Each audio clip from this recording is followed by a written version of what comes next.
Hello and welcome along. So we're going to talk about one of the most important battles of the Unification Wars. Now, this is the battle that really rounded up the end of the Unification Wars and kind of cemented the Emperor's power on Old Terra. It's an extremely important battle for the Emperor's plans for two reasons. One, he needs to defeat this final major enemy, which was the Ethnarch of the Caucasus Wastes. And two, this enemy possessed technology that was very valuable and a very high level of technology that dated back to the golden age of technology, and something that the emperor was very keen on getting his hands on. So the Caucasus Wastes were a techno-barbarian state ruled by oligarchs, in a sense, who were very powerful leaders who controlled their territory through the high level of technology that they had available to them. They created genetically enhanced troops in a similar way to the Emperor's Thunder Warriors, and these were roughly comparable. They also had war machines of various types that were extremely advanced. They had access to very powerful power fields to defend their fortresses, and they had built their fortresses deep underground. So they were very hard to attack, very hard to defeat. And that, combined with the power of their technology, made them an enemy that the Emperor couldn't quite finish off. At first, he'd sent a force to try and defeat them, but this had been defeated. Now, this consisted of around 10,000 Thunder Warriors and something like 1 million other troops, and they had been wiped out. So this enemy was extremely difficult to defeat, but they had contained them, essentially made them less of a direct threat. They weren't going to attack the Emperor and defeat him, but they themselves were still secure in their fortress. And so he had to come up with a plan to dig them out and finish them off. So the Emperor arranged a huge force against them. This consisted of 6 of the proto-legions, millions of other support troops, and his entirety of his custody guards. Once he had this force assembled, ready for attack, there was one final piece to his plan, and that was to eliminate the power source of these incredibly powerful power fields. Without doing this, no matter how many troops he had assembled, he couldn't breach these fortresses. And so that was key to his plan. He decided that to do this, he was going to introduce the 18th Legion, the legion that would become known as the Salamanders. This legion was at this point unknown, generally speaking. There's no mention of them in imperial history. This is their first public battle. They may have never been involved in a large-scale battle before this point, and it seems like that was the case, or at least this was very early in their military history. But however, they were quite large at this point. They were at 20,000 strong, which is actually, for a legion at this time, strong. Only really the Dark Angels were beyond that in number at this time, who had been created first and therefore had longer time to build up their numbers. Generally speaking, the legions had really, at this time, a few thousand Astartes in them, and it wouldn't really be until after the conquest of the solar system that numbers would start to increase more dramatically. Now, it's also interesting that the Emperor was actually questioned by his subordinates at this stage, in that were these salamanders the best choice to do this job? After all, they were untested. People didn't know if they could really do the job. Could they function effectively? Many times the proto-legions made mistakes, didn't behave how they were expected. So that was probably a reasonable thought, that perhaps it's too big a job to trust them with. However, the Emperor insisted that it would be the 18th Legion that would do this job, and that they would be the best choice for this job, that no one else could do this like they could. And so, obviously, being the Emperor, he has the final decision. The attack went ahead with the Salamanders taking on this key role in the battle. Now, to do this, they had to use another untested piece of technology, which was the termites. Now, these are a mechanicum machine, which is essentially a big digging machine, but that can carry large numbers of people and other equipment inside. These were needed because the power generators were deep underground and were essentially inaccessible from the surface. The only way to attack them was to dig deep down underground, travel through the Earth's surface so deep that the ground is incredibly hot, and even there's some tectonic activity with the tectonic plates shifting. There's molten lava. We're talking proper deep. And this was the only way that they could get troops into the location of the power generator. And so this is how the attack went. So the mechanicum termites burrow their way through the Earth's surface, deep down into the crust, and they penetrate through the walls of the cavern that have been created under the fortresses where these power generators are located. Now, this is really advanced technology that is pretty hard to understand for anyone. Even someone like the Emperor might struggle to understand it and would have to study it for some time. And so it's very alien in appearance, very unusual. And the first issue is that even getting there was incredibly dangerous. So just traveling through the Earth crust at this depth was exposed the termites to extreme volcanic activity that has actually destroyed already 1/5 of the force. And so they breach through the walls, and already having taken considerable losses, they dismount from the termites and are confronted by huge numbers of extremely large and powerful or battlefield automata. These are something that the Mechanicum uses as well, and so people on Terra are relatively familiar with these in battle. But these ones are even more powerful, even stronger, bigger, better armed, and perhaps most importantly, extremely well armored. So the salamanders try to defeat these automata because they are immediately under attack, but they soon find out that they're so well armored they can barely damage them. So even plasma melters won't damage these automata, and bolters are just useless. They just bounce off them. And they eventually discover, after considerable losses, that the only way to defeat them is to get in really close and just use excessive force to smash the joints. That's the only place that they're really any vulnerability, which means, of course, that they have to get in to a very dangerous position. They have to expose themselves to the fire coming from these automata, which means that they take considerable losses, and it takes enormous amounts of determination and courage to hurl themselves at these automata, to get in as close as they can to then start dismantling them. But the salamanders are up to the task. They are extremely ferocious, yet disciplined and tech savvy. So they quickly work out this is how to defeat them, and they also have that necessary character to just go and do it, even if it means many of them are dying. Now, this, combined with even more ingenuity from the salamanders in repurposing the automata that they've defeated by reprogramming them and then sending them back into the battle to swing things even further in their favor. So now they've worked out a way of defeating them, and they've worked out how to take control over some of them and to use them on their side. On top of this, they start to use the environment itself. This is quite a dangerous environment. There's literally running molten lava in some of these caverns. They start redirecting this. They start using it as a weapon. They start setting traps for these automata so that they can detonate explosives and so on as large concentrations of them come into certain caverns. And doing all of this, they manage to create essentially a stalemate where at least they're not being wiped out, because these automata, just to survive them, they're so powerful, it is impressive. But then to get to the point where they're roughly achieving a stalemate with them is even more impressive. Now, the salamanders also realize that there are these huge silver spheres, digging spheres essentially, that travel through the caverns and dig out the caverns. They dig out tunnels and caverns. They're in a sense the equivalent to their termites. And one, they're very big and they just not destroy almost anything that they collide with.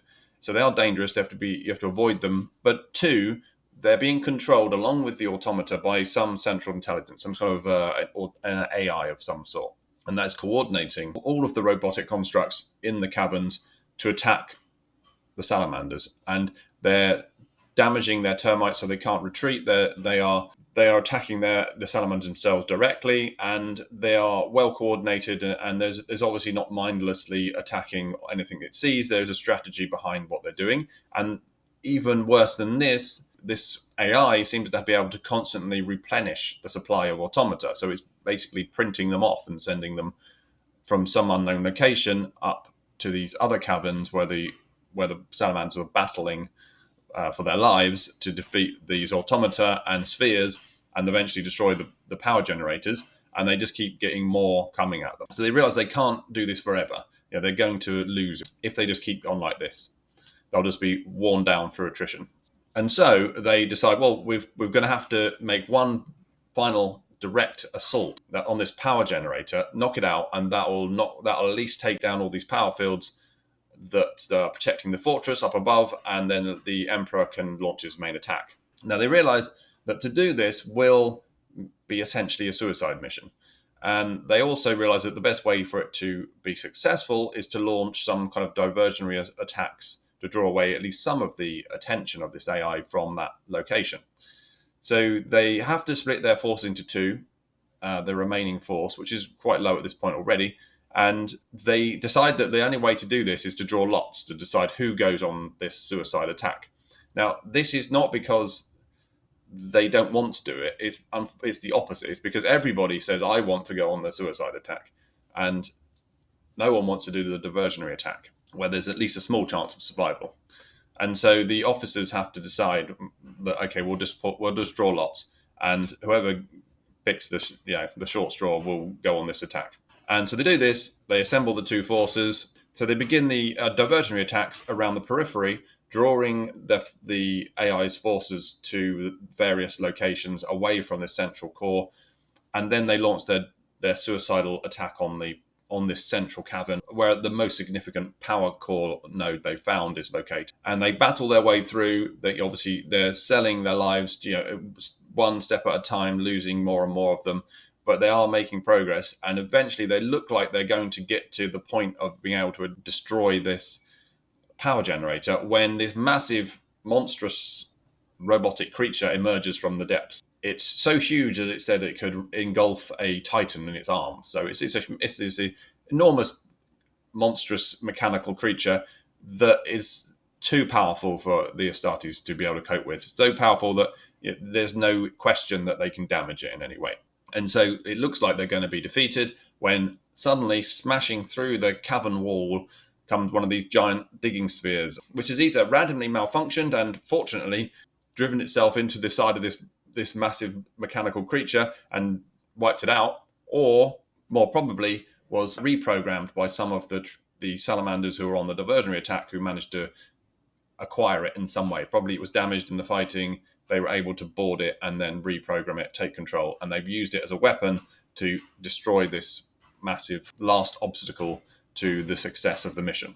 Now they're free to destroy the power generators. They do this, but unfortunately in explosions it kills everyone left in the cavern. So everyone who went on that main thrust is dead. However, they have achieved their mission. So up on the surface, the power fields have come down. The Emperor can launch his assault, and this will go successfully as he has an overwhelming force. But this does mean that some of the salamanders have survived, those in the periphery diversionary attacks, and there's about just over 1,000 of them left. They managed to assemble at one of the termites that they used to get in, and although it has been damaged, they again use their skill, their proficiency with technology to repair it and board it and drive it back to the surface. Now, sometime after the surface battle has completed, and people have probably given up on the salamanders because it was 2 weeks for them even to take the power fields down. So people on the surface were questioning, or they probably failed.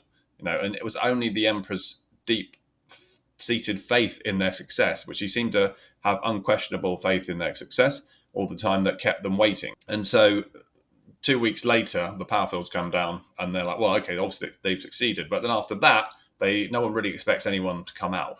And at some point after this one termite emerges from a nearby volcano, sort of foreshadowing the very strong connection that the salamanders have with volcanoes once they will be united with their primarch Vulcan, and also the fact that they are now down to about 1,000 from what was 20,000 foreshadows their terrible destruction of the Legion at Isstvan 5. Now, in terms of numbers, these have kind of shifted a bit in more recent retcons, but traditionally it was always said there were around about 20,000 salamanders at Isstvan 5, and then they were reduced to about 1,000.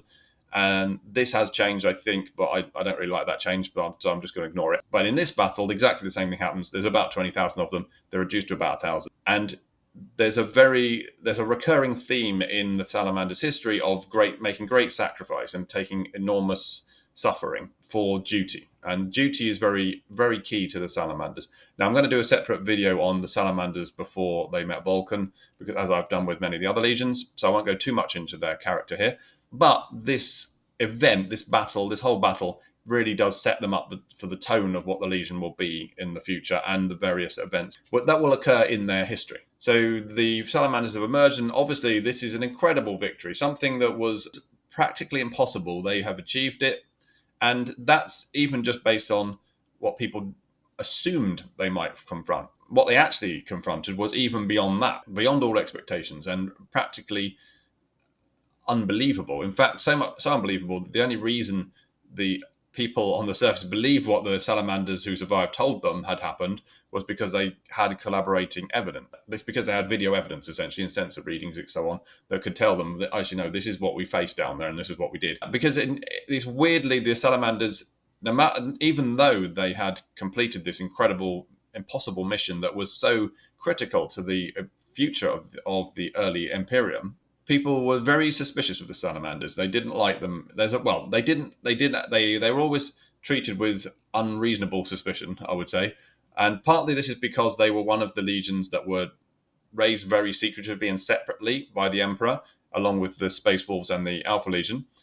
And so people knew very little about them. And when people don't know things about things, they tend to start using their imagination. So there was always a sort of a mystery and a somewhat dodgy feel to the Legion from the outside. And two, because they had been given this very specific task with what might be seen as not a reasonable justification for why the Emperor had used them, that also raised some suspicion about them. And that was something they would keep with them quite a long time. This kind of level of suspicion about the Legion, and even some level of disrespect, was so high that even though they had achieved this, and when the Emperor personally gave them the victory laurels, the symbol of victory, the laurel, a lot of people thought this was wrong, that they didn't really deserve it, which is obviously bizarre when you consider what they actually achieved. Now, the other significant effect of this battle was that they had recovered knowledge of these golden age of technology machinery, mechanical constructs, power generators, etc., that wasn't available to the Emperor or other people on Terra before. And they gave this information over to the Emperor, but they also retained it themselves. And so the Legion always had access to what is called archaeotech, so very ancient technology that was almost magical to those who didn't understand it, long before they would meet Vulcan. Now, what does this battle say about the salamanders? I mean, well, first of all, it says two things. One, the Emperor felt that only they could achieve this victory. Only they could play this pivotal role in this last great battle on Terra. And you can see that their unique characteristics of very high levels of stoicism, similar almost to the Death Guard and the Imperial Fist, combined with their focused ferocity, similar to the World Eaters or the Blood Angels, Space Wolves, and their very high level of technological understanding and familiarity, like the Iron Warriors or the Iron Hands, and their just general high level of intelligence and wisdom, similar to the Thousand Sons, all combined together to make them the perfect legion to take on this task, and really the only legion that combines all those characteristics together. Also, their natural ability to deal with the very high levels of heat that were in that environment was so hot that it made it almost impossible to breathe for a normal human. And so even other Astartes would have struggled with this heat. All of that combined together must mean that the Emperor essentially created the Legion to do this task. And that would also explain why they had such large numbers at such an early stage as well. Why were they so big at this stage? They were much bigger than most of the other legions at this stage. And it would imply that that's because the Emperor realized that he needed as many of them as possible for this to succeed. Almost all of them died. And if they'd have been, say, 10,000 instead of 20, they probably almost certainly couldn't have succeeded in this mission. So I think they were exactly the right tool for the job, exactly that moment. So he needed that many that early because that's when he needed to fight the battle. So he made it happen. And what it also tells us is, how does the Emperor view his Primarchs and his Astartes? Now, they really are tools for jobs. He created these very specifically skilled individuals with this very specific character, combined them with very specific technology, in this untested technology he gained from the Mechanicum and the Termites, and seemingly he had essentially 100% faith that they would achieve victory, almost like he had created them just good enough and just enough of the numbers to achieve the victory, and that he had used his incredible foresight, his psychic ability to see into the future, to determine exactly what he would need to achieve this victory. And it also tells us that he is not too concerned about throwing away the lives of his servants, his followers, because he knew that almost all of them were going to die, and he did it anyway. Now, you can argue that's because he lacks empathy for them, or it's because he realizes that the stakes are so high that it doesn't matter how many people are sacrificed because the alternative is even worse. What are your thoughts on the salamanders in this battle? What are your thoughts on the Emperor and his motivations, and how much foreknowledge do you think he had of what he would need to win this victory? Let me know what you think in the comments. Like, subscribe, and share, and I will see you next time.